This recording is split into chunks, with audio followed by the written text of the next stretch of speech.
Hey there, everyone! Welcome back to the channel, where today we dive into the story of Noah and the flood as told in Genesis chapters 6 through 9.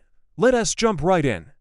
We open up our story with a genealogy, which is basically a list of names showing lineage and family trees.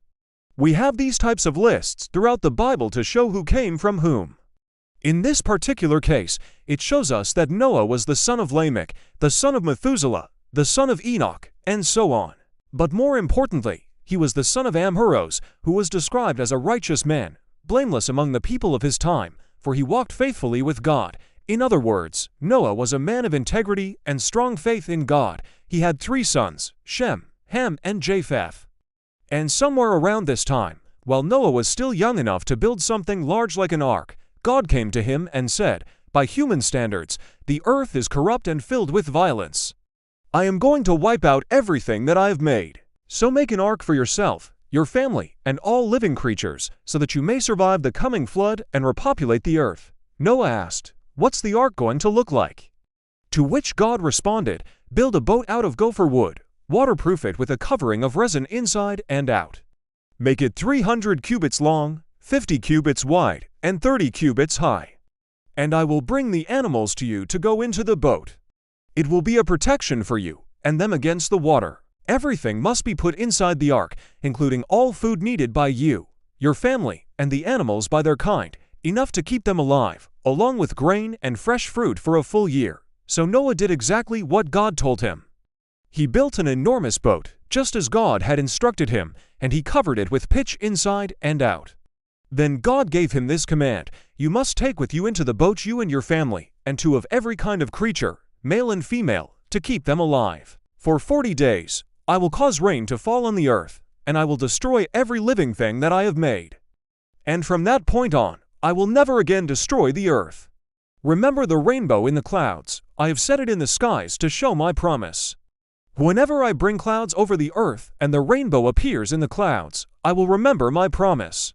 Never again will the earth be flooded, and there will always be life and never again be destroyed by a flood." So Noah, his wife, and his 3 sons, Shem, Ham, and Japheth, together with their wives, entered the ark to escape the judgment of God that would destroy the world.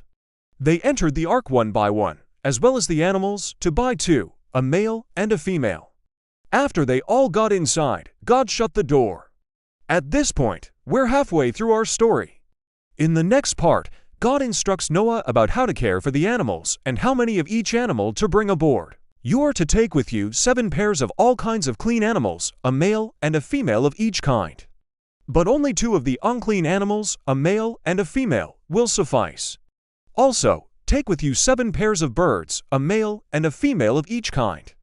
A clean beast, clean birds, and an unclean beast or an unclean bird, 2 of each kind, a male and a female, to keep the bloodlines of all living creatures alive on earth. And they will return to the earth after the flood. Thus, the bloodline of all flesh will not be wiped out on earth. It will be fully restored." And then God said to Noah, "This is the end of the matter. You are to make the boat according to all that I have shown you, decking it out just as I have commanded. And you can be sure that I will bring every kind of bird, every kind of animal, and every kind of creeping thing to the boat, male and female, to preserve them with you. So you shall provide food for them, and for yourself and your family, and for all the animals. I will grant that the seed of man shall be with you, and you shall keep them alive." Then the Lord said, "Behold now, I have established my bloodline forever in the heavens, in the firmament of the heavens themselves. There will be no more flood to destroy the earth." If only Noah was here, he would have been my helper. Indeed, Noah found grace in the eyes of the Lord. This is why Noah was warned beforehand about the flood, and he prepared accordingly.